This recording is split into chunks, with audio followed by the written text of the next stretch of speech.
Bonjour à tous et bienvenue dans ce nouveau podcast du Fidéposte. J'aimerais aborder avec vous aujourd'hui une question qui est bien souvent la cause de polémiques et de mécompréhension, à savoir la question du sionisme. Qu'est-ce que le sionisme? Qu'est-ce que l'antisionisme? Que faut-il en penser? Eh bien, nous allons tenter de répondre à ces questions selon la doctrine de l'Église catholique, bien entendu.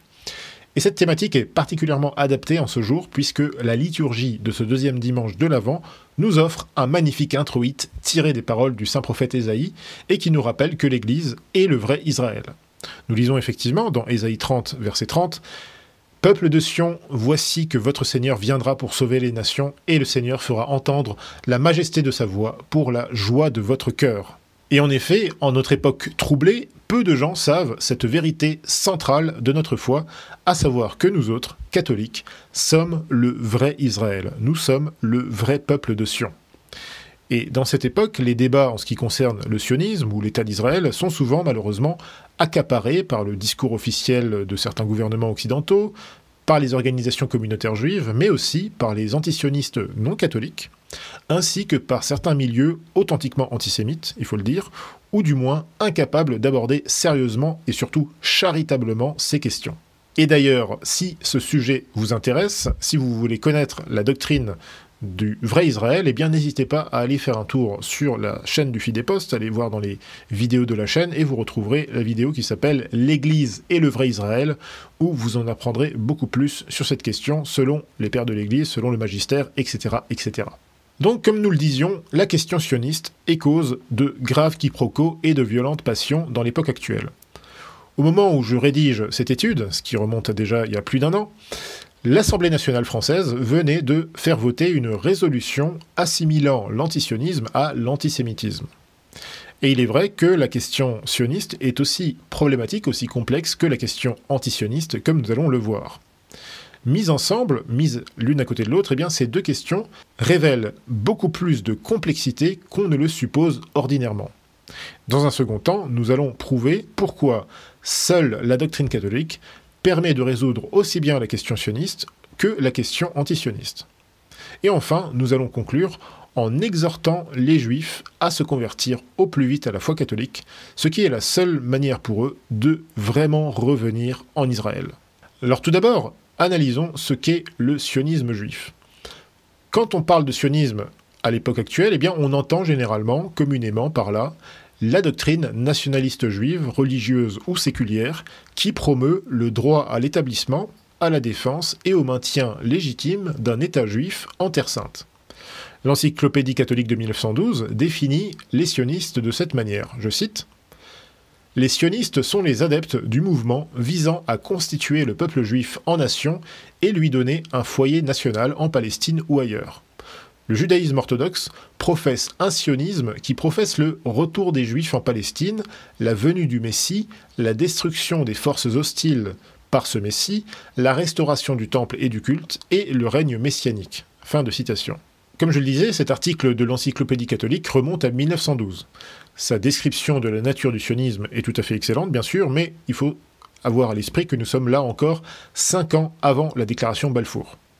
Et entre-temps, par un activisme politique et financier extraordinaire, les différentes mouvances du sionisme juif, qu'elles soient talmudiques, socialistes ou révisionnistes, sont parvenues à leur but en 1948 par l'établissement officiel d'un État juif en Terre Sainte, grâce notamment au concours, ou plutôt à l'approbation, des forces démocratiques alliées victorieuses de la Seconde Guerre mondiale, à savoir les États-Unis, la Grande-Bretagne, l'Union soviétique, la France, mais aussi, par extension, l'Allemagne de l'Ouest, qui d'ailleurs contribua grandement, et surtout matériellement, bon gré mal gré, plutôt malgré que bon gré, à l'établissement sioniste juif, non seulement par des dizaines de millions de marques de réparation collective et individuelle, ce qui constitua d'ailleurs une innovation spectaculaire en matière de droit international, mais aussi par l'apport de nombreux juifs allemands qui étaient très bien formés dans les domaines de la fonction publique et plus généralement de la haute administration d'État. Comme nous l'avons dit, il a existé et il existe encore aujourd'hui plusieurs factions dans le sionisme juif. Mais qu'il s'agisse du sionisme de gauche ou du sionisme religieux ou mystique, le sionisme juif repose entièrement sur deux piliers essentiels, dont l'un est beaucoup plus déterminant que l'autre. Vous avez tout d'abord un pilier majeur, qui est absolument déterminant, c'est le judaïsme talmudique et kabbalistique. Il faut bien comprendre que cette fausse religion, donc le judaïsme talmudique, est à la base même du sionisme juif, y compris du sionisme de gauche ou du sionisme dit laïque, même si ces derniers se refusent parfois à l'admettre, et nous allons l'expliquer.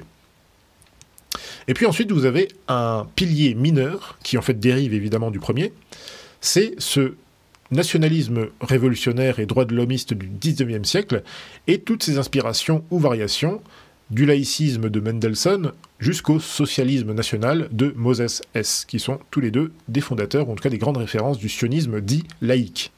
Et donc on voit que dès les origines, il résulte de tout ceci une constitution substantiellement bancale ou contradictoire du sionisme juif. Et ce déséquilibre, selon nous, constituera toujours l'un des défauts intrinsèques du sionisme juif. Et ce défaut constitue l'une des contradictions communément fatales à toutes les idéologies erronées et plus encore aux hérésies. Et ceci vaut aussi bien pour les juifs religieux que pour les juifs non pratiquants ou non croyants, car ces derniers demeurent généralement attachés à leur environnement communautaire ou culturel, comme l'a très bien résumé le père Curzio Nitoglia, fin connaisseur de ces questions, je cite, « Le judaïsme post-biblique n'est pas seulement une religion, mais c'est aussi une idéologie et une religion raciale. » Fin de citation. Et cet ethnocentrisme conduit logiquement à une forme d'ethnolatrie, ce qui est la conséquence, ou plutôt le châtiment païen de l'apostasie juive, phénomène que nous avons régulièrement noté dans nos études sur le talmudisme et la Kabbale. D'ailleurs, le grand rabbin de Rome, Elio Toaff, aujourd'hui décédé, résume mieux que nous ce paradigme dramatique. Citation : « Les deux concepts sont indissociables. L'identité juive est constituée surtout par l'appartenance au peuple juif. Même celui qui n'est pas religieux est juif, puisqu'il appartient au peuple juif. La religion juive est seulement pour le peuple juif. » Fin de citation. Et donc à partir de là, à moins de se libérer complètement du Talmud et du tribalisme communautaire qui l'accompagne, qui est directement lié à l'apostasie pharisaïque, eh bien cette espèce d'autodestruction ou de contradiction juive ne prendra pas fin, malgré les apparents succès temporels des 2 ou 3 derniers siècles. Seule la conversion au catholicisme et le retour des Juifs dans le vrai Israël qu'est l'Église catholique leur permettra d'échapper à ces turpitudes centenaires. Malheureusement, il est vrai que, aveuglés par les succès apparents de l'entreprise sioniste, eh bien beaucoup de Juifs sont aujourd'hui plus que jamais guidés par l'orgueil. Dès les années 1930, tout particulièrement aux États-Unis, le sionisme juif a pris une ampleur politique assez phénoménale. Ce mouvement s'est accru jusqu'à nos jours grâce à 3 biais. Premièrement, la présence continue de conseillers juifs et sionistes militants au sein des gouvernements américains, au moins depuis le mandat de Franklin Roosevelt. Parmi les plus connus, citons Bernard Baruch, Henry Morgenthau, Henry Kissinger, Madeleine Albright, Rahm Emanuel, Avi Berkowitz, Jared Kushner, etc., etc. Deuxièmement, la manipulation des sectes protestantes américaines afin qu'elles adoptent la doctrine hérétique du dispensationalisme. J'ai fait un article à ce sujet sur le Feed des Postes, je vous recommande sa lecture. Depuis lors, ce qu'on appelle improprement le sionisme chrétien a constitué une force de frappe considérable pour les intérêts sionistes aux États-Unis et même ailleurs dans le monde. Et troisièmement, la montée en puissance du mouvement hassidique ou Chabad Lubavitch au sein du judaïsme talmudique. À la fois traditionnaliste et moderniste, ce mouvement, très porté sur le mysticisme kabbalistique et sur la promotion des fameuses lois noachides, a gagné une influence tout à fait exceptionnelle dans les milieux politiques américains, en particulier dans le domaine de la diplomatie. Voyons maintenant comment le sionisme juif a été considéré par la doctrine de l'Église. D'un point de vue catholique, comment considérer le sionisme juif dans l'époque contemporaine ? Eh bien, les choses sont claires. Puisque l'Église est le vrai Israël, et puisque les juifs talmudiques et les juifs séculiers ont rejeté le Messie, ont rejeté la loi et les prophètes, eh bien, il est clair que les motifs utilisés pour justifier et légitimiser le projet sioniste au XXe siècle, et encore aujourd'hui au XXIe siècle, sont évidemment inacceptables du point de vue de la doctrine catholique. C'est la raison pour laquelle le pape Saint Pie X a signifié son opposition à Théodore Herzl, venu le rencontrer au Vatican le 25 janvier 1904. La position de l'Église sur le sionisme juif fut alors résumée de la plus limpide manière par le pape. Citation : « Nous ne pouvons pas soutenir ce mouvement sioniste. Nous ne pourrons pas empêcher les Juifs d'aller à Jérusalem, mais nous ne pouvons en aucun cas soutenir cela. Même si elle n'a pas toujours été sainte, la terre de Jérusalem a été sanctifiée par la vie de Jésus-Christ. En tant que chef de l'Église, je ne peux pas vous dire autre chose. Les Juifs n'ont pas reconnu notre Seigneur, et c'est pour ça que nous ne pouvons pas reconnaître le peuple juif. » Fin de citation. Effectivement, on voit ici que le Saint-Pape avait parfaitement compris que, d'obédience séculière ou d'obédience religieuse, le sionisme juif repose nécessairement sur des prétextes fallacieux, rejetant la vraie religion, rejetant la loi divine, rejetant la loi et les prophètes. À partir de là, l'Église ne pouvait aucunement reconnaître comme légitimes ces prétextes à l'action politique juive. Toutefois, notez que le pape Saint Pie X formule très précisément ces paroles. L'Église ne peut pas reconnaître la légitimité du sionisme juif à cause de ses fondamentaux erronés. Je continue son propos, citation. Deux cas peuvent se présenter. Ou bien les Juifs restent fidèles à leurs croyances et continuent d'attendre le Messie qui pour nous est déjà venu, et dans ce cas ils nient la divinité de Jésus-Christ et nous ne pouvons rien faire pour eux. Ou bien ils vont là-bas en Terre Sainte sans aucune religion, et dans ce cas nous pouvons encore moins les soutenir. Les Juifs qui auraient dû être les premiers à reconnaître Jésus-Christ ne l'ont pas fait jusqu'à ce jour. Fin de citation.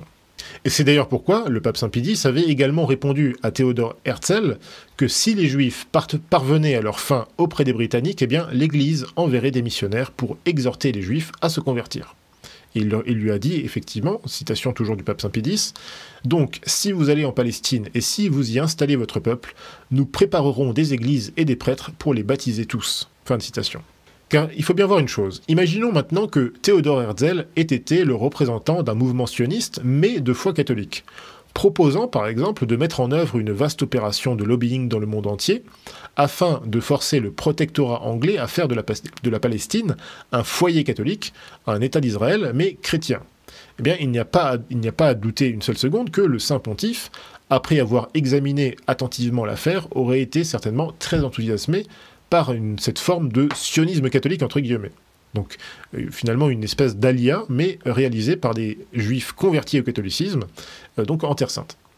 Mais évidemment, Saint Pie X rejeta le sionisme juif parce que ce sionisme n'était pas chrétien, mais il était justement anti-chrétien par essence.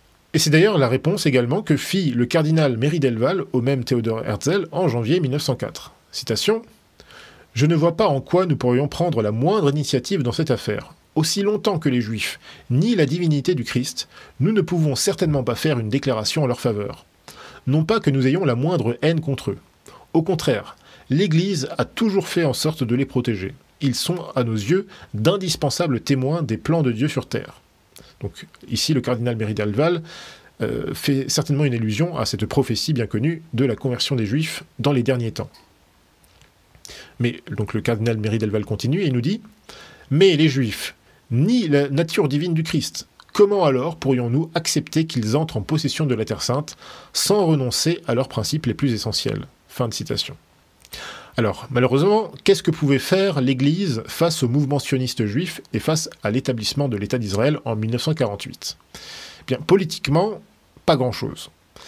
À part réclamer l'internationalisation de Jérusalem pour garantir l'accès aux lieux saints, chrétiens évidemment, catholiques, comme le fit le pape Pie XII.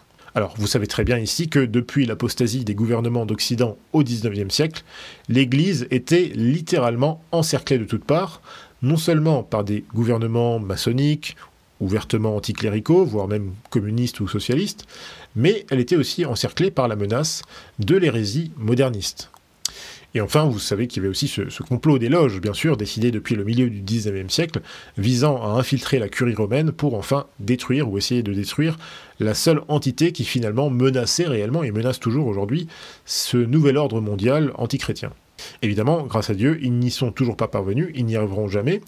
Ils n'ont que pu mettre en place donc cette espèce d'organisation alternative, mais tout à fait illégitime, qui s'appelle l'Église conciliaire. Et en agissant ainsi, eh bien malheureusement, ils ont quand même causé la mise à mort spirituelle de quantité de chrétiens, de catholiques. Et ceci est d'autant plus grave que l'Église conciliaire a détruit systématiquement toute l'entreprise évangélisatrice de l'Église, notamment à l'égard des Juifs. Et d'ailleurs, ce n'est pas un hasard si les rares États en Occident qui sont demeurés officiellement catholiques jusque dans les années 1960, surtout en particulier l'Espagne du général Franco, eh bien ce sont ces États-là qui ont toujours refusé de reconnaître la légitimité de l'État sioniste juif. Alors, fort heureusement aujourd'hui, les catholiques continuent toujours, les vrais catholiques bien sûr, continuent toujours de prier pour la conversion des Juifs et pour leur retour dans le vrai Israël. Quoi qu'il en soit, posons-nous la question suivante. Alors, qu'en est-il de la position à observer vis-à-vis de la question du sionisme et de la réaction antisioniste?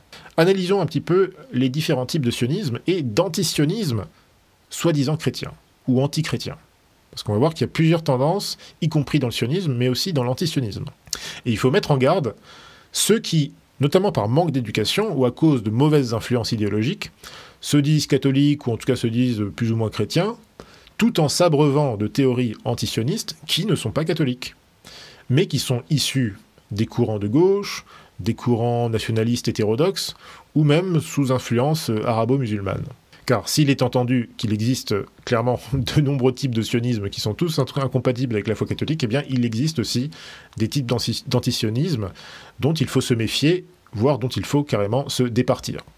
Et donc ici, j'ai listé 3 types d'antisionisme qui sont, selon moi, tout à fait incompatibles avec la doctrine catholique. Alors premièrement, vous avez un antisionisme de gauche, qui d'ailleurs, à l'origine, est plutôt d'influence juive. En tout cas, il y avait beaucoup de militants juifs, notamment maoïstes, etc. là-dedans. Puis ensuite, ça a été plutôt orienté vers toute la tendance anticolonialiste, prolétarienne, gauchiste. Alors ce courant est généralement très hypocrite politiquement, et en tout cas, il est complètement ignare théologiquement parlant, c'est évident.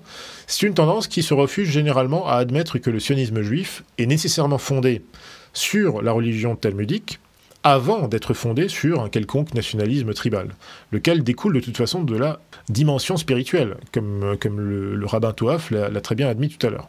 Donc en gros, c'est une tendance qui s'attaque au sionisme, mais plutôt par un espèce de reliquat d'anti-impérialisme ou par un espèce d'humanitarisme exacerbé, mais qui, par antiracisme ou par peur justement, ou par adhésion, si vous voulez, à certains dogmes, si vous voulez, de notre postmodernité, eh bien se refuse à voir, si vous voulez, les dimensions religieuses de tout ça. Et puis ensuite, vous avez un antisionisme arabo-musulman, qui, lui, se distingue, alors qui vient de 3 sources, en fait. D'une part, vous avez une dimension qui vient plutôt du nationalisme pan-arabe, pan-arabiste, donc généralement laïcisant, socialisant, influencé par les modèles jacobins. Et d'autre part, vous avez l'influence de l'islamisme lui-même, avec, là encore, plusieurs considérations, plusieurs stratégies selon les différentes tendances de l'islam. Alors vous avez d'une part la résistance majoritairement chiite et d'influence iranienne du Hezbollah, qui professe un antisionisme particulier, qui est lié en particulier donc aux antagonismes géopolitiques directs entre le Liban chiite, l'Iran imamite et l'État sioniste. Et puis ensuite, vous avez la résistance de l'islam palestinien, plutôt sunnite, et dont les factions sont là aussi assez diverses. Certaines professent plutôt une sorte de nationalisme islamique, d'autres plutôt un islamisme radical plutôt classique. Et puis vous avez aussi un antisionisme pan-islamiste, de tendance, là encore, plutôt sunnite, beaucoup plus générique, qui se font tantôt dans le militantisme gauchiste et anticolonialiste, on le voit notamment dans tous ces milieux intersectionnalistes, et puis qui se font tantôt dans des mouvances plus nationalistes, ou voire tout simplement conservatrices. Et donc cette lecture de l'antisionisme arabo-musulman est d'autant plus complexe et parfois même paradoxale que les factions de l'islamisme le plus radical ne sont généralement pas des ennemis, mais plutôt des alliés ou plus ou moins déclarés de l'État juif sioniste. C'est notamment le cas, en tout cas c'était le cas à une époque de l'Arabie wahhabite, mais c'est aussi le cas, encore une fois, à une certaine époque, il n'y a pas si longtemps, il y a quelques années, c'était aussi le cas de groupes tels que Daesh, enfin l'État islamique, ou Al-Qaïda, qui ont été très officiellement soutenus par l'armée israélienne, et qui, de l'aveu même d'Ephraim Halevi, qui est donc l'ancien directeur du Mossad, c'est-à-dire ces groupes Daesh, Al-Qaïda, n'ont jamais attaqué l'État sionisme juif. Jamais.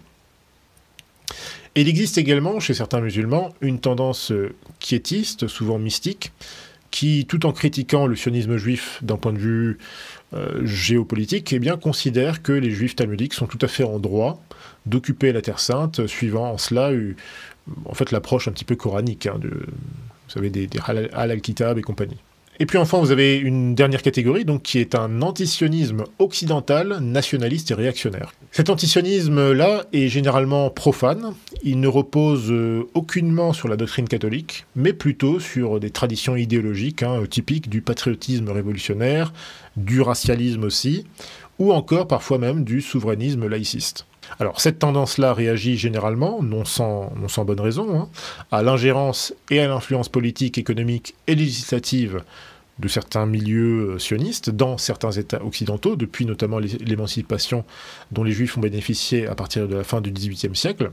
Toutefois, le problème, c'est que cet antisionisme profane conduit trop souvent ses adeptes vers un inacceptable antisémitisme qui ne correspond pas à la théologie catholique et qui se conclut généralement par des formes renouvelées de vieilles hérésies telles que le marcionisme ou de vieilles erreurs telles que l'anti-judaïsme voltairien.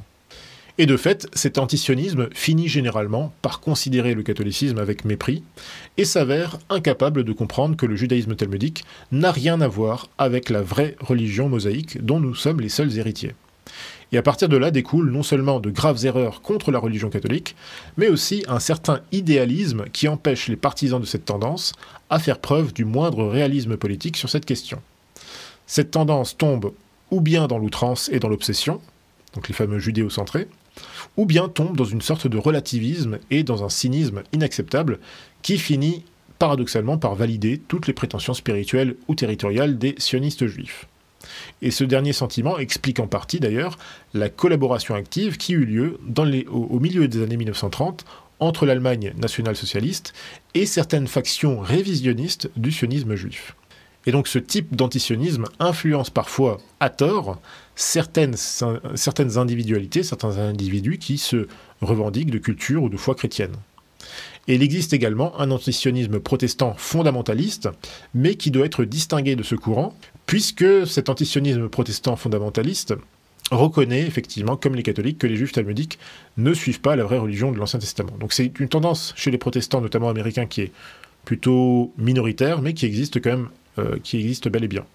Et puis on pourrait aussi ajouter bien sûr à cela l'antisionisme qui est pratiqué par certaines factions du judaïsme talmudique, notamment au sein de la tendance haredim, donc qui est ultra-orthodoxe, à l'image par exemple de la fameuse secte, enfin du groupe des Natura Cartei. D'ailleurs qui ont eu une parenté d'ailleurs, en tout cas spirituelle, doctrinale, avec les fameux Rabbah de Lubavitch, ce qui est assez étrange. En fait, ce sont des frères ennemis des Hasidim, mais en fait, ils ne divergent que sur des considérations eschatologiques, sur des interprétations eschatologiques, qui les conduisent en fait à des oppositions politiques. Leur antisionisme à eux, donc, les groupes, ce genre de groupe-là, c'est un antisionisme qui en fait ne résulte que d'une querelle théologique entre différentes factions juives religieuses. Hormis cela, eh bien, ces antisionistes juifs, il faut bien comprendre qu'ils partagent globalement exactement la même foi et les mêmes mœurs talmudiques que leurs antagonistes. Et donc, inutile de dire que cet antisionisme talmudique ne peut pas être soutenu non plus par les catholiques, c'est évident. Donc on voit ici que toutes ces voies-là, eh bien, ce sont des voies inacceptables d'un point de vue catholique.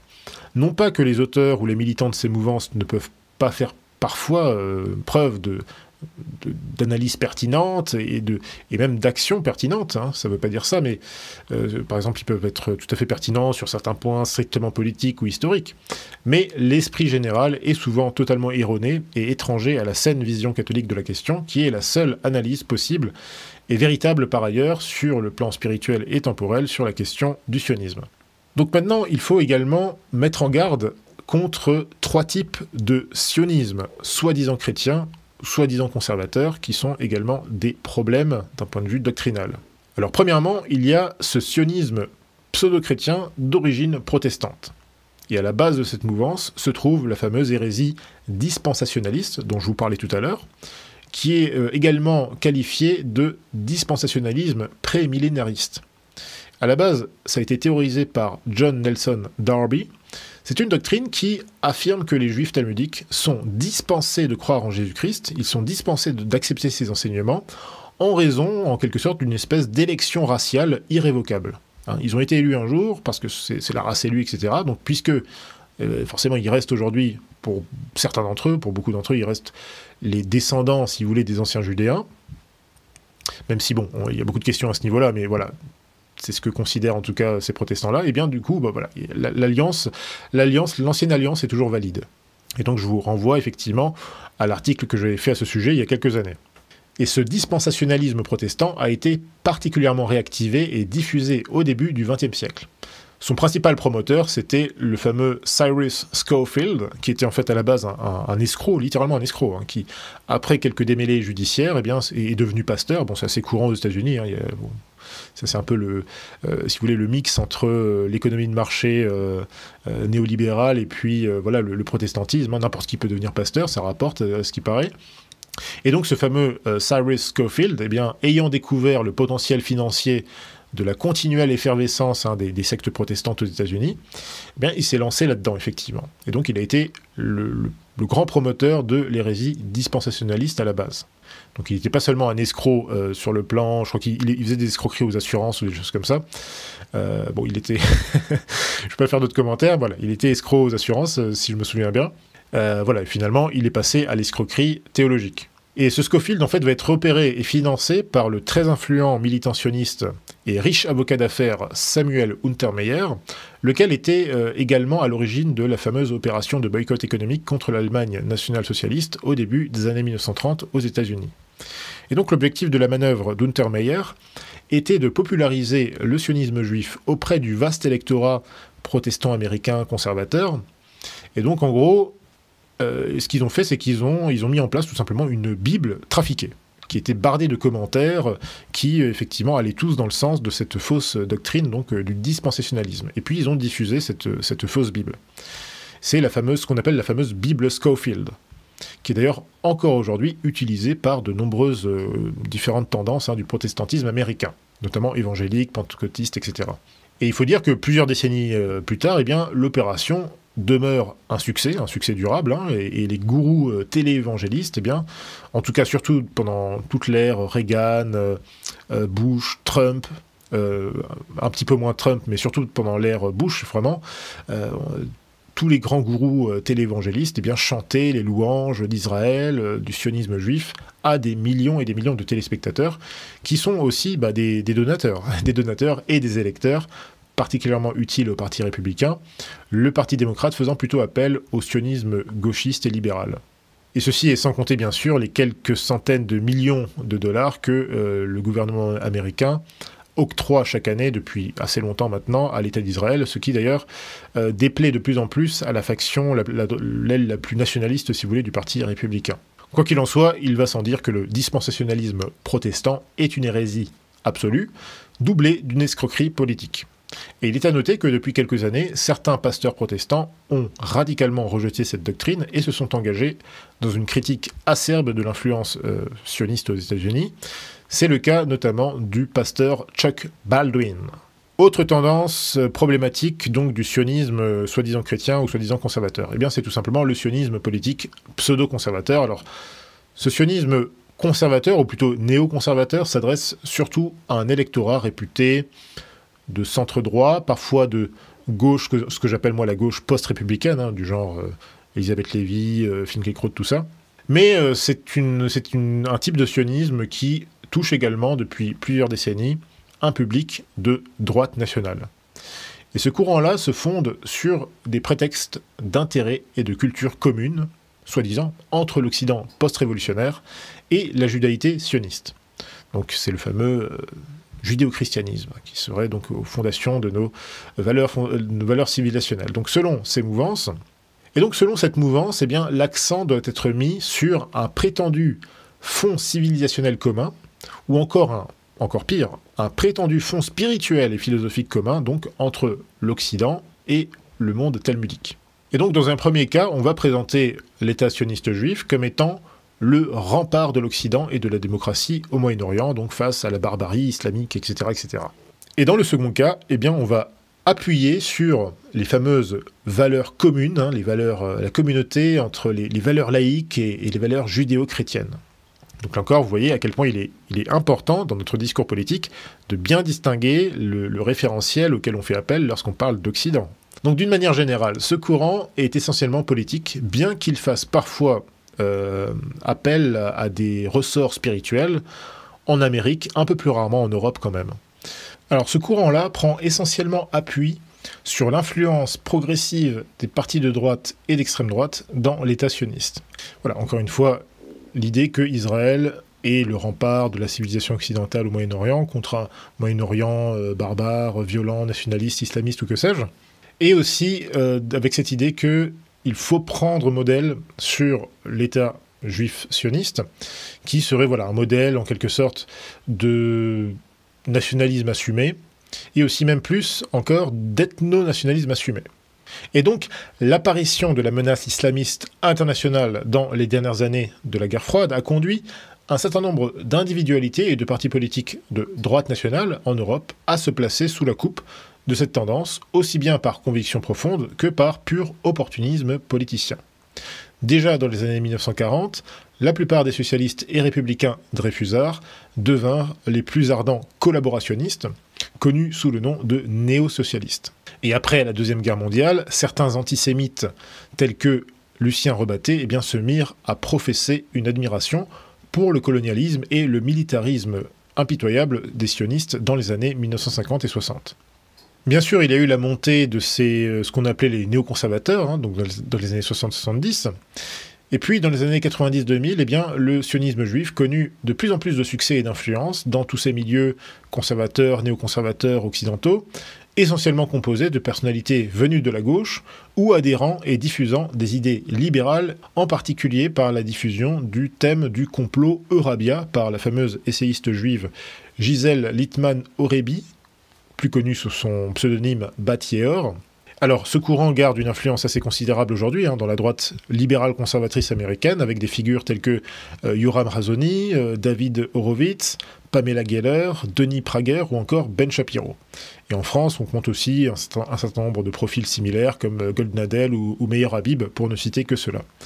Alors selon moi, et surtout pour nous autres qui sommes effectivement à droite, et à droite de facto, même si on peut discuter de ces catégories, mais pour nous autres, effectivement, c'est sûr que il est certain que c'est une influence, c'est un courant qui est très problématique dans la mesure où il apporte régulièrement avec lui un libéralisme vraiment pernicieux, cynique, et encore une fois très problématique puisque évidemment il ne va pas dans le sens de notre politique, et il ne va pas dans le sens en fait de ce dont a besoin la France.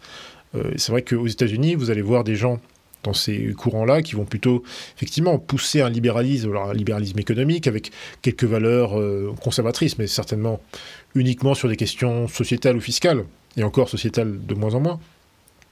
Et en France, c'est un peu pareil. Vous avez aussi dans ce courant beaucoup de gens qui apparaissent conservateurs ou réactionnaires parce qu'ils sont qui vont dénoncer l'immigration ou l'islamisation, mais en réalité, qui derrière vont pousser aussi, si vous voulez, une certaine idéologie, une certaine philosophie quand même très libérale et qui pose un grave problème pour nous autres qui voulons justement restaurer la civilisation chrétienne en Europe.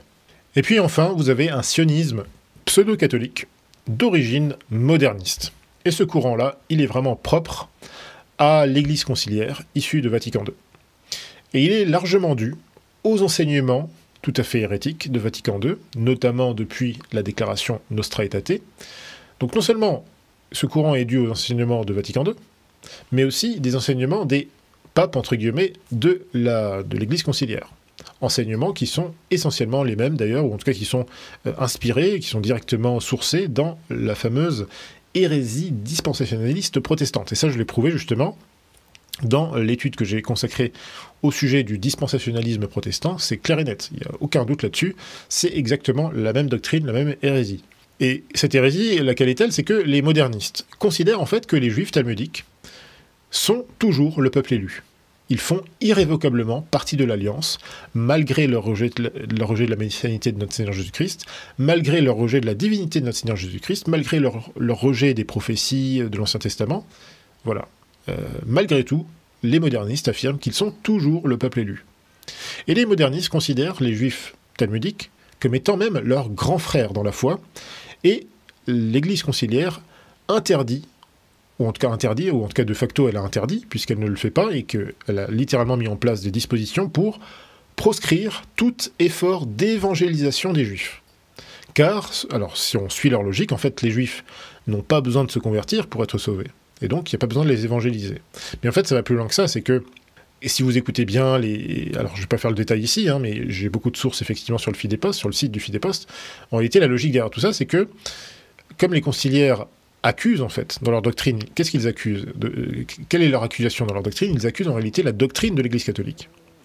Et donc l'Église catholique aurait fait, voilà, ils suivent en fait toutes les idées de Jules Isaac et de tous les révisionnistes en réalité, hein, qui ont calomnié l'Église, qui l'ont accusé d'être à l'origine de l'antisémitisme, etc. Donc pour les conciliaires, il ne faut pas chercher à évangéliser les Juifs, surtout pas eux, parce que voilà, sinon ça va rappeler effectivement des épisodes douloureux, des méthodes qui nous ramènent à des heures sombres, etc., etc. Alors, vous avez dans cette tendance-là, enfin dans ce courant pseudo-catholique, enfin conciliaire, hein, vous avez en fait deux tendances. Vous avez la tendance indifférentiste, donc typique, qui est celle un petit peu des doctrines et du magistère des papes de Vatican II.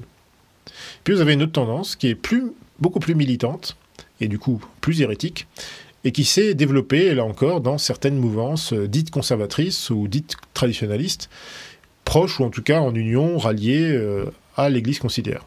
Et ceci se traduit aussi bien sur le plan spirituel que temporel. Sur le plan spirituel, eh bien, vous avez l'influence, par exemple, de l'organisation Opus Dei, qui a été fondée par José María Escrivá de Balaguer, et qui a été déterminante, vraiment, dans le développement, si vous voulez, de l'Église conciliaire. Mais déjà, dans les années 1920, il faut savoir que le Saint-Siège avait fait interdire l'association des Amici Israël, qui cherchait déjà à relativiser la position de l'Église et à corrompre en fait la position de l'Église, la vraie position de l'Église concernant la question des Juifs en général et du sionisme en général. Et sur un plan plus militant et même politique, eh bien, vous avez un certain nombre de personnalités et d'organisations soi-disant conservatrices ou se présentant comme étant catholiques, eh bien, qui professent la fameuse tarte à la crème du judéo-christianisme et qui affirment sans trop de honte être partisans du sionisme juif.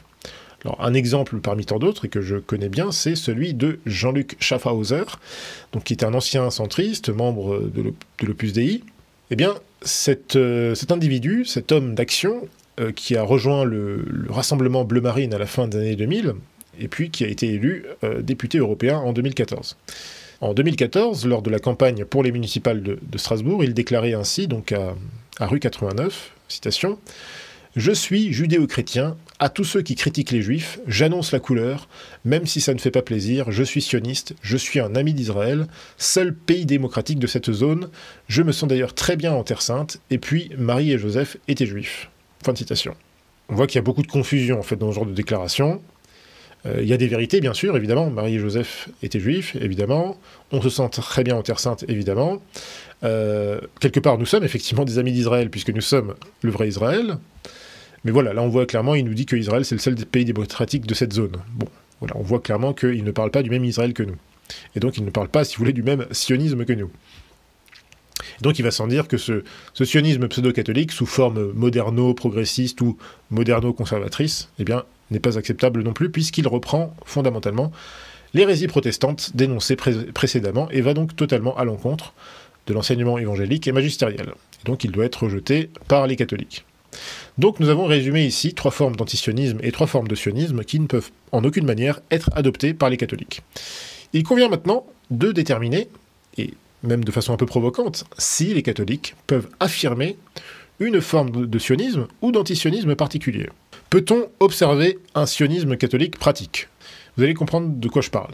Il faut tout d'abord dire une chose, c'est que ceux des catholiques qui vivent dans le monde et qui s'intéressent à la politique et qui pensent pouvoir se soustraire à la question du sionisme, eh bien, il faut admettre qu'on se trompe lourdement. On se trompe doublement si on pense effectivement qu'on peut se soustraire à cette question.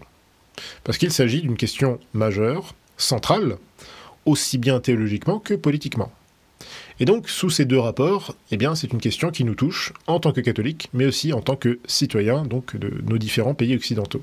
Il est vrai que, en tant que catholique, et adversaire, bien sûr, de la religion talmudique, en cela qu'elle est une fausse religion, eh bien, nous ne sommes pas antisionistes à proprement parler.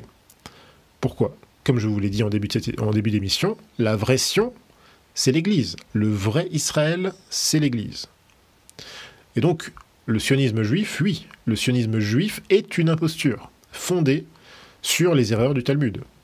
Seuls les catholiques sont la descendance d'Abraham, et donc sous ce rapport, nous sommes les vrais enfants de Sion, et donc il est hors de question pour nous de nous laisser voler nos droits par eh bien, des gens qui sont dans l'erreur.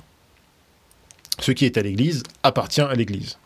Donc nous pouvons témoigner en force de cette doctrine et de la foi que nous y attachons avec les pères du deuxième concile de Nicée qui proclamaient ceci: « C'est ainsi qu'avec les prophètes, nous chantons à l'endroit de l'Église les hymnes de la victoire. » Je répète, nous chantons à l'endroit, à l'attention de l'Église. « Pousse des cris de joie, fille de Sion, pousse des cris d'allégresse, Israël.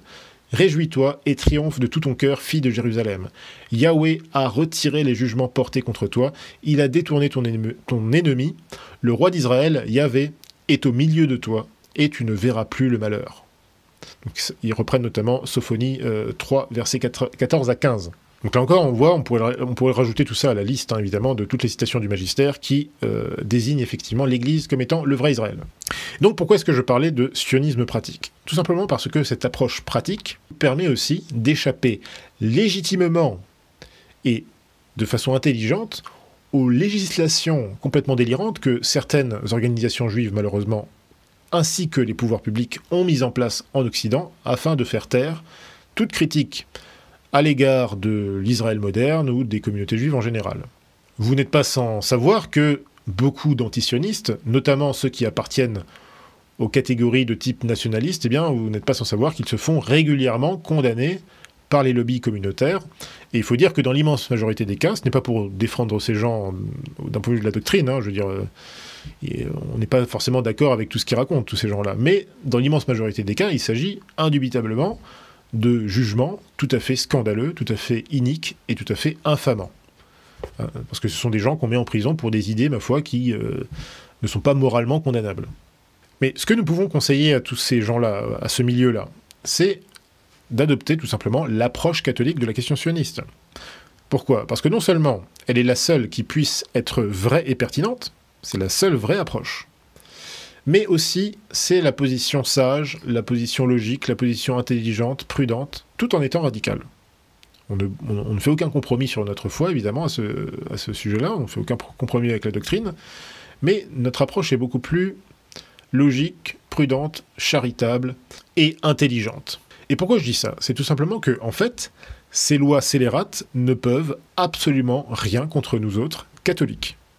Ils ne peuvent rien contre nous catholiques, car il est radicalement impossible d'accuser un catholique, en tout cas un catholique bien éduqué, bien formé, il est impossible d'accuser un catholique d'être un antisémite ou même un antisioniste. Tout d'abord, le magistère a toujours condamné les haines fondées sur des questions de race ou d'appartenance nationale. En tant que catholique, on n'a pas à être raciste, dans le sens détester quelqu'un parce qu'il est de telle race, on n'a pas le droit en tant que catholique, c'est immoral, c'est un vice. Pareil pour ce qui est antisémitisme, un catholique n'a pas à être antisémite. Voilà, c'est aussi simple que ça. Et donc, tout ceci inclut évidemment le fait que les catholiques ne peuvent pas avoir de haine contre les juifs en tant que juif, en tant que personne. On ne peut pas avoir de haine contre quiconque. Un catholique ne peut pas avoir de haine contre un tel, pour X ou X raison. Ce que nous avons, nous, si vous voulez, c'est une approche différente. Nous n'avons pas de haine contre les personnes, mais par contre, évidemment, nous avons une opposition sur les idées. On considère que ces gens ont des idées très mauvaises, des idées même abominables, mais c'est différent d'être contre leurs idées et de les haïr en tant que personne, évidemment. Et donc voilà, en tant que catholique, les haines et attaques physiques portées contre les juifs, en raison de leur seule appartenance ethnique, supposée ou du fait qu'ils proposent la religion talmudique, ça c'est inacceptable. Et aucune institution au monde que l'Église n'a été plus claire et plus constante à ce sujet. Alors, sans remonter jusqu'à l'Antiquité chrétienne, citons simplement la bulle Sicut Judaïs du pape Calixte II, donc une bulle du XIIe siècle. Citation: « De même qu'il ne doit pas être permis aux Juifs d'oser dans les synagogues outrepasser ce qui est permis par la loi, de même ne doivent-ils souffrir aucun tort dans ce qui leur a été concédé. C'est pourquoi, même s'ils préfèrent demeurer dans leur raideur, plutôt que de comprendre les paroles cachées des prophètes et reconnaître la foi chrétienne et le salut, parce que néanmoins, ils demandent notre aide et défense, attachés à la bonté de la piété chrétienne de nos prédécesseurs d'heureuse mémoire, les pontifes romains Calixte et Eugène, nous acceptons leur pétition et leur accordons le bouclier de notre protection. Nous décidons donc qu'aucun chrétien ne les force à venir au baptême contre leur gré et contre leur volonté. Mais celui d'entre eux qui fuira vers les chrétiens pour cause de foi, après que sa volonté aura clairement été établie, eh bien qu'il soit fait chrétien sans aucune calomnie. Là, alors je fais juste une incise, un commentaire, c'est très important ce que dit ici le pape Calixte II, puisque voilà, il y a une tendance aussi, je trouve, chez certains, surtout aujourd'hui, voilà, accuser tel ou tel d'être un marane, voilà, lui c'est un marane, machin truc, voilà, de remettre en doute en permanence, si vous voulez, la sincérité des gens qui se convertissent, et notamment des juifs qui se convertissent. Voilà, faut arrêter un petit peu. Bien sûr que ça existe les maranes, bien sûr que ça existe les franquistes, etc. Je suis le premier à le savoir, mais voilà, il faut quand même être prudent, et voilà, on n'a pas non plus à juger le fort interne des gens. Donc là, c'est très intéressant ce que dit le pape Calixte II. Donc il continue et nous dit qu'aucun chrétien n'ose les blesser, ni les tuer, ou prendre aucun argent sans que cela résultât du jugement d'un magistrat des lieux ou modifier les coutumes qu'ils avaient dans la région dans laquelle ils vivaient auparavant. Évidemment que personne ne les bouscule avec des bâtons ou des pierres pendant la célébration de leur fête, ni n'exige d'eux aucun service forcé si ce n'est ceux qu'ils effectuent habituellement depuis les temps passés. À ce propos, nous opposant à la dépravation et à la débauche des mauvaises gens, nous décidons que personne n'ose dégrader ou accaparer le cimetière des Juifs ou exhumer des corps humains pour obtenir de l'argent. Mais si quelqu'un, ayant compris le sens de ce décret, osait, ce qu'à Dieu ne plaise, aller à son encontre, il souffrirait la perte de ses honneurs et offices ou serait frappé d'une sentence d'excommunication s'il ne corrigeait pas son comportement de manière digne et satisfaisante. Fin de citation. Donc vous voyez que, contrairement à ce que nous dit Rav Ron Chaya, donc, qui, comme vous le savez, a fait une vidéo adressée à Gad Elmaleh, dans laquelle il lui disait, voilà, il faut surtout pas te convertir, Gad, tu te rends pas compte et tout, c'est une trahison horrible. Rappelez-vous que Rav Ron Chaya avait sorti toute une liste de soi-disant crimes qu'aurait commis l'Église contre les Juifs, etc. Bon, là on voit que rien qu'en lisant le pape Calixte II, Rav Ron Chaya est réfuté. Il est réfuté, il ment quand il affirme que l'Église aurait de toute éternité persécuté les Juifs ou je ne sais quoi. Au contraire.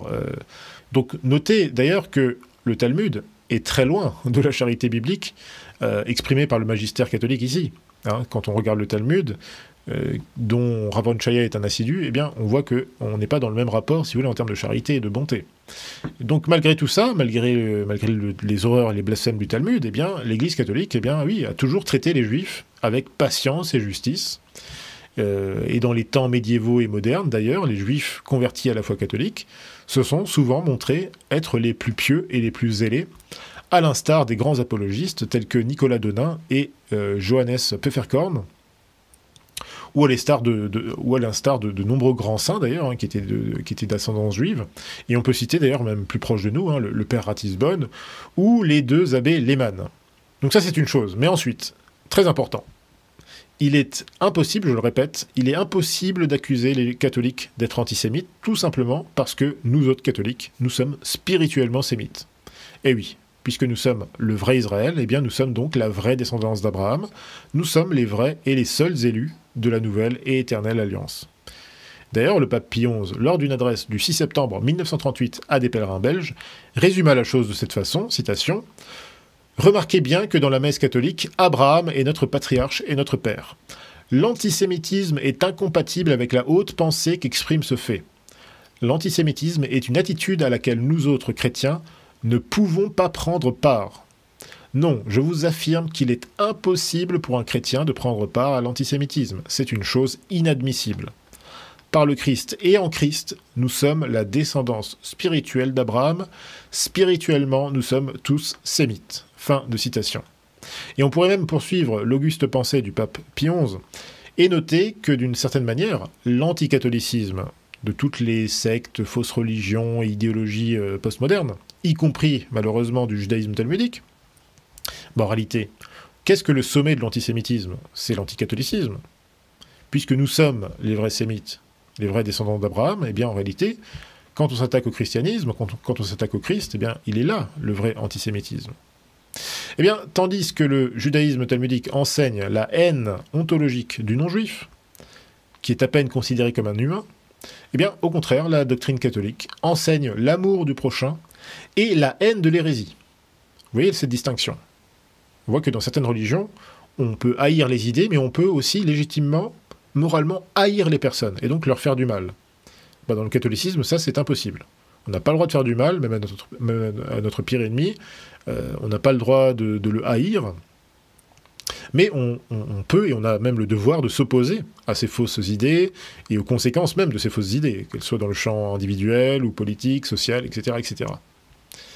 Donc, nous, notre problème, il n'est pas avec les juifs en tant que personne, mais avec la religion talmudique et toutes ses implications, précisément parce qu'elle empêche notre prochain, en l'occurrence le juif, de se sauver dans la foi catholique, de faire finalement sa vraie alia. On parle beaucoup des... Les juifs font leur alia en Israël, mais en réalité, ils ne reviennent pas en Israël. Ils reviennent juste dans l'État sioniste. Mais ils ne reviennent pas en Israël. Pour revenir en Israël, ils doivent en réalité faire une alia spirituelle. Ils doivent revenir en Israël spirituellement avant toute chose. Donc revenir dans l'Église catholique.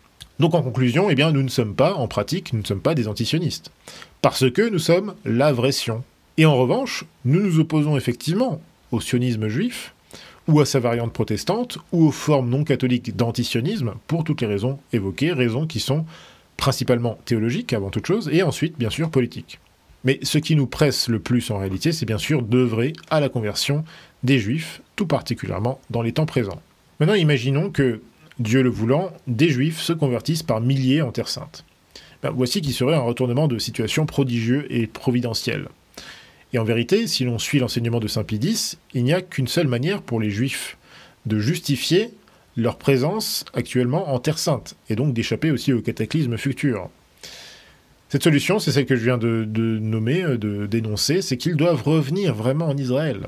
Ils doivent faire leur véritable alia et donc se convertir à la foi catholique. Et là, ils seront légitimes. Effectivement, si ces Juifs se convertissaient enfin, eh bien, ce serait vraiment une merveille de miséricorde, une manifestation extraordinaire de la puissance des grâces divines, puisque tous ces Juifs renonceraient à leur apostasie pluriséculaire. Ce serait pour eux la fin des angoisses, ce serait pour eux le seul moyen d'échapper à l'autodestruction inéluctable d'une société ethnocentriste et qui est dominée par d'insoutenables contradictions, qui est coincée entre le judaïsme talmudique ultra et puis avec une autre tendance qui est plutôt nationaliste, idolâtrique et plutôt séculière, et puis vous avez la tendance vraiment carrément à Tel Aviv de la culture de la décadence, de l'argent malhonnête, de l'homosexualité, de la débauche la plus totale. Ça, ce sont des contradictions, si vous voulez, qui minent, et notamment en ce moment, il y a beaucoup de débats et de contradictions à ce niveau-là dans l'État d'Israël actuellement. Donc seule une conversion massive au catholicisme permettrait de justifier réellement et surtout à l'égard de Dieu, leur présence en Terre Sainte. Et à côté de ça, seule leur conversion permettrait de purger sainement la Terre Sainte, non seulement des erreurs du Talmud, non seulement peut-être aussi d'ailleurs des erreurs de l'islam, mais en tout cas permettrait déjà de purifier en tout cas le peuple juif, en particulier celui qui est en Terre Sainte actuellement. Et en plus de ça, cette conversion fournirait tout d'un coup un État et une puissance armée redoutable à une chrétienté régénérée. Et à ce moment-là, on pourra effectivement vraiment parler de l'État d'Israël comme étant un rempart de l'Occident, ou un rempart en tout cas de la civilisation, et même, plus que cela, un rempart de la chrétienté. Alors, néanmoins, tout ça, ce sont des perspectives, enfin, ce sont des idées que je vous donne comme ça, mais il ne faut pas se laisser emporter, si vous voulez, par un quelconque optimisme, encore moins par un quelconque idéalisme. Parce que pour l'heure, évidemment, on le sait très bien, la majorité des Juifs, malheureusement, demeurent aveuglés par l'esprit de ce monde, par les succès trompeurs aussi du sionisme judéo-talmudique, et aussi par le mirage tribaliste. Évidemment, tout ceci a été prophétisé de longue date par les saints prophètes de l'Ancien Testament, et ça a été rappelé par les saints apôtres du Nouveau Testament. Et à cause de leur apostasie adultère, eh bien, ces Juifs demeureront encore longtemps dans l'aveuglement, dans l'infidélité, ils seront privés de temple, privés de sacerdoce, mais à la fin des temps, eh bien, certains d'entre eux reviendront enfin en Israël, c'est-à-dire dans l'Église catholique. Ce que nous lisons chez le prophète Osée, citation, « Car pendant de nombreux jours, les enfants d'Israël demeureront sans roi et sans chef, sans sacrifice et sans stèle, sans épode et sans téraphim. Après cela, les enfants d'Israël se convertiront et chercheront de nouveau Yahvé, leur Dieu, et David, leur roi. Et ils reviendront en tremblant vers Yahvé et vers sa bonté à la fin des jours. » Et donc il importe vraiment de prévenir ces Juifs des malheurs qui s'abattront sur eux, par leur propre faute, par leur entêtement, s'ils s'entêtent encore dans leur apostasie qui n'a que trop duré, ma foi. En effet, s'ils ont rejeté les prophètes et la loi en corrompant leur véritable message, ce qui a été le reproche notamment qui a été fait aux pharisiens par notre Seigneur Jésus-Christ, et que d'ailleurs reproche qu'a repris le pape Innocent III, Eh bien, il faut bien voir que les prophètes et la loi, dans l'Ancien Testament, continuent aujourd'hui, jusqu'à ce jour, de condamner cette apostasie et cette infidélité des Juifs. On lit par exemple dans Deutéronome, chapitre 8, versets 19-20, citation. « Et si, oubliant Yahvé ton Dieu, il t'arrive d'aller vers d'autres dieux, de les servir et de te prosterner devant eux, j'atteste aujourd'hui contre vous que vous périrez certainement. Comme les nations que Yahvé fait périr devant vous, vous aussi vous périrez parce que vous n'aurez pas écouté la voix de Yahvé votre Dieu. » Alors, ne vous imaginez pas ici, chers amis, que ce vœu, évidemment, soit une simple vue de notre esprit. Au contraire, plusieurs théologiens catholiques, de très grande qualité, évidemment, de grande renommée, ont considéré, notamment au siècle dernier, que le mouvement sioniste juif en Terre Sainte pouvait potentiellement être le signe précurseur, pas forcément à court terme, mais en tout cas à moyen ou long terme, le signe précurseur de cette fameuse conversion prophétisée par le prophète Osée.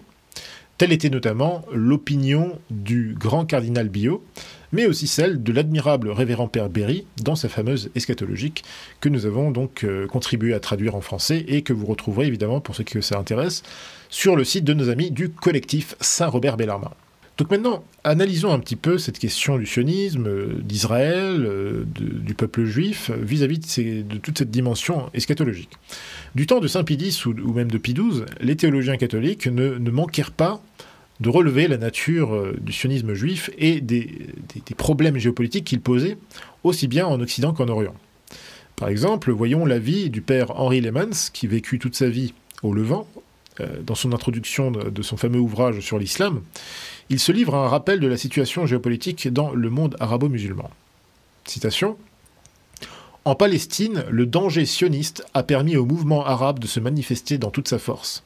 Sa résistance imprévue et farouche à l'envahissement juif révéla une vitalité insoupçonnée. » Fin de citation.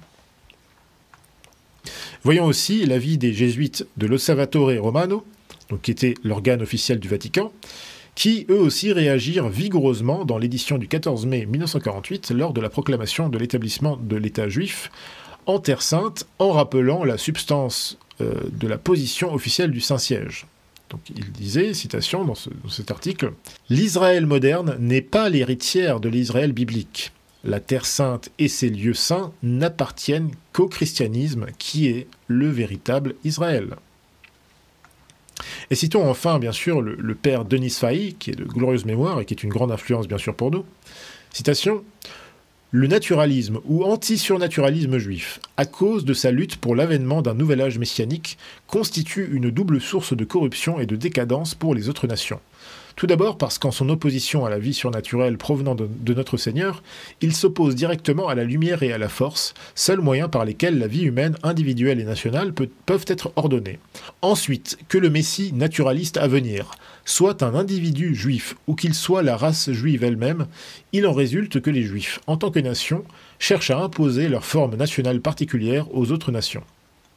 Ceci ne signifie pas que tout individu juif travaille consciemment à l'élimination du règne du Christ dans la société, mais cela signifie que les Juifs, dans la mesure seulement où ils sont unis avec les chefs de leur nation, s'opposeront à l'influence de la vie surnaturelle du corps mystique dans la société et seront ainsi un ferment de naturalisme à cause de leur désir de domination messianique en tant que race. » Fin de citation. Et de leur côté, les exégètes catholiques, pendant toute la première partie du XXe siècle, ne manquèrent pas de remarquer, conformément à l'enseignement de leurs prédécesseurs, que ce sionisme juif, dans sa dimension historique et mystique, semblait clairement avoir un rôle dans l'eschatologie antéchristique. Nous pensons notamment ici aux travaux du révérend Père Berry, du révérend Culton, mais aussi du Père Vincent Micheli. Et ce dernier écrivait ainsi dans son livre « The Antichrist », paru en 1981, citation, « Un tel état temporel et terrestre, à savoir l'état sioniste, pourrait facilement devenir la base du pouvoir politique et militaire de l'Antéchrist lors de son arrivée, car l'Antéchrist sera parfaitement en phase avec les idéaux de cet état sioniste. De plus, l'État d'Israël a démontré qu'il avait la volonté et la capacité de faire la guerre et d'atteindre les objectifs temporels auxquels il est viscéralement attaché. Ainsi, lorsque l'Antéchrist accédera au pouvoir à la tête d'un État aussi efficace, aussi superbement armé et doté en scientifiques, fondé sur la nation, la race et le sang, il sera en mesure de conquérir le reste du monde. Il sera le premier, le seul juif à régner sur le monde avec un pouvoir politique, économique et militaire depuis sa capitale, Jérusalem, la ville dans laquelle notre Seigneur a été crucifié. » Fin de citation. Alors, ces mêmes exégètes, en particulier le révérend Père Berry, dès les années 1920, avaient rappelé l'enseignement classique de l'exégèse catholique, à savoir que les temps antéchristiques se manifesteraient par l'apparition d'une fausse église, avec un faux pape, une fausse religion et de faux sacrements. Tel est d'ailleurs le consensus général des pères et des théologiens. Mais à côté de ça, un grand nombre de ces mêmes théologiens remarquèrent également que les prophéties dans la Sainte Écriture semblent désigner deux entités antéchristiques, ou plus exactement, deux lieux de manifestation de l'antéchrist, ou de sa puissance. Alors nous pensons personnellement, bien sûr, que l'Église conciliaire constitue la principale forme de ces manifestations. Mais ces théologiens parlent aussi du rôle du judaïsme talmudique ou du sionisme juif comme pouvant probablement contribuer à ce règne antéchristique. Nous lisons ceci donc dans le commentaire de l'Apocalypse de Saint Jean par le révérend Père Berry, citation: « L'antéchrist s'établira à Jérusalem, là où un grand nombre de juifs se sont rassemblés à travers des mouvements tels que le sionisme. La vaste majorité des Juifs se sont toujours attachés à la croyance selon laquelle Dieu restaurerait un jour le royaume d'Israël au moyen d'un Messie, d'un oint issu de la maison de David. Lorsque l'Antéchrist se manifestera avec ses prodiges trompeurs à ceux qui se trouvent à Jérusalem, ils le proclameront alors comme leur roi et leur Messie. Alors, par le pouvoir de faux miracles, ce faux prophète conduira bientôt les nations païennes à l'adorer comme étant le vrai Messie annoncé jadis par les prophètes. Saint Paul déclare clairement que l'Antéchrist se présentera comme s'il était Dieu. De nombreux théologiens pensent que l'Antéchrist reconstruira le temple de Jérusalem dans lequel il établira son trône pour y être adoré comme un dieu. Les paroles de saint Paul, citées plus haut, semblent certainement favoriser cela. Il ne peut y avoir aucun doute qu'un tel événement causerait la reconnaissance immédiate de l'Antéchrist et de ses projets. » Fin de citation. Or nous savons, comme l'a rappelé l'Encyclopédie catholique, que la reconstruction du temple fait partie intégrante de la mystique sioniste juive, et que cette croyance demeure plus forte que jamais. Emportés par leur hubris, les juifs sionistes et leurs complices noachides ne se rendent pas compte que la réalisation effective d'un tel projet causerait assurément un immédiat et prodigieux châtiment divin, comme ce fut le cas lors de la dernière tentative de reconstruction du temple juif à Jérusalem sous le règne de Julien l'Apostate. D'ailleurs, je vous renvoie à la vidéo que j'avais faite à l'époque sur ce sujet. Quoi qu'il en soit, comme le note le révérend Père Berry, il est peu probable que l'Antéchrist se manifeste dans le cadre même de ce temple reconstruit, puisqu'il est écrit dans 2 Thessaloniciens 2 que c'est dans le temple de Dieu lui-même que l'Antéchrist doit se manifester. Or, le temple de Dieu n'est assurément pas une misérable reproduction contemporaine de l'ancien temple. Le temple de Dieu, c'est l'Église catholique. Et donc, d'un point de vue plus matériel, probablement que ce se passera dans l'une des églises principales du Vatican. C'est exactement ce que, en tout cas, c'est ce que propose comme théorie le Père Berry. Alors, quoi qu'il en soit, on peut prudemment estimer que la fausse église antéchristique et le faux Israël antéchristique semblent être deux images de la bête de la terre et de la bête de la mer, entité dont il est question dans le 13e livre de l'Apocalypse. Car l'exégèse catholique classique enseigne en effet que ces entités désignent une alliance entre la synthèse du paganisme et la synthèse de l'hérésie talmudique, qui seront donc toutes deux tournées contre le corps mystique du Christ et contre son règne social. Or, si on y réfléchit bien, est-ce qu'on ne peut pas penser que la religion moderniste, et par extension l'espèce de fausse spiritualité globaliste actuelle, peut-on penser qu'il ne s'agit pas d'autre chose qu'un vaste syncrétisme païen, sous apparence chrétienne, tandis que le judaïsme talmudique, dont la forme politique est le sionisme juif, constitue l'expression temporelle et contemporaine de la vieille rébellion des Judéens apostats. C'est en tout cas la piste que nous donne le révérend Père Berry, que je cite encore: « La bête sortant de la terre est un faux prophète, le prophète de l'Antéchrist. Notre divin sauveur possède un représentant sur terre en la personne du pape, à qui ont été confiés les pleins pouvoirs d'enseignement et de gouvernement. De la même façon, l'Antéchrist aura le faux prophète pour représentant, et celui-ci se verra conférer la plénitude des pouvoirs sataniques afin de tromper les nations. Si l'Antéchrist s'avère être d'extraction juive, ainsi qu'il le sera probablement, la mer de laquelle il émerge symbolise le judaïsme. Ainsi, la terre d'où vient la seconde bête est un symbole des nations païennes en révolte contre l'Église. Les deux cornes indiquent une autorité double, spirituelle et temporelle. Comme l'indique sa ressemblance avec l'agneau, le faux prophète s'installera probablement à Rome comme une sorte d'antipape, au cours de la vacance du trône pontifical mentionné précédemment. Mais les élus ne se laisseront pas tromper, ils se souviendront des paroles de notre Seigneur. Alors si quelqu'un vous dit « Voici le Christ est ici » ou « Il est là », eh bien ne le croyez pas. Fin de citation. Donc ça, je vous rappelle que c'est le révérend Père Berry qui nous écrit tout ceci en 1921. Alors en conclusion, notre avis, qui évidemment n'est qu'une pensée tout à fait personnelle et sans valeur, c'est une théorie. Notre avis, c'est qu'il est possible que le mystère d'iniquité actuel se dévoile aussi bien par la chute de la fausse Église que par la chute du judaïsme talmudo-sioniste. Ces deux têtes de l'hydre antéchristique sont clairement liées d'une façon ou d'une autre.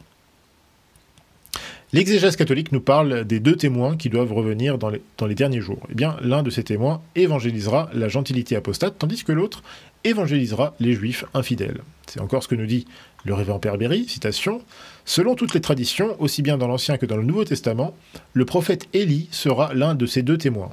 Voici que je vous envoie Élie, le prophète, avant que vienne le jour de Yahvé, grand et redoutable. » Donc ça c'est dans Malachie 4-5. Cette tradition est en effet confirmée également par les mots du Christ, qui dans Matthieu 17 nous dit « Élie vient en effet et il restaurera toutes choses. » L'autre témoin sera probablement Enoch, lequel, comme Élie, fut enlevé sans qu'il eût subi la mort. Toutefois, certains pensent que c'est Moïse qui sera le deuxième témoin parce qu'il apparut en compagnie d'Élie lors de la transfiguration du Christ. Les deux témoins apparaîtront parmi les hommes en tant qu'apôtres de l'Église et adversaires de l'Antéchrist. Fin de citation. Alors, est-ce que nous verrons le retour d'un grand pape à Rome, en même temps que le retour de certains juifs en Israël, c'est-à-dire dans l'Église? Eh bien, quoi qu'il en soit, on ne peut pas le savoir, Dieu seul le sait, évidemment. On ne peut que tirer des perspectives, des conjectures, des hypothèses. Mais tout ceci se fera évidemment selon la volonté divine. Et j'aimerais terminer cette vidéo, ce podcast, en citant ces deux passages de la Sainte Écriture. Premièrement, ce passage d'Ésaïe 52. « C'est pourquoi mon peuple connaîtra mon nom. Oui, il saura en ce jour que c'est moi qui dis « Me voici ».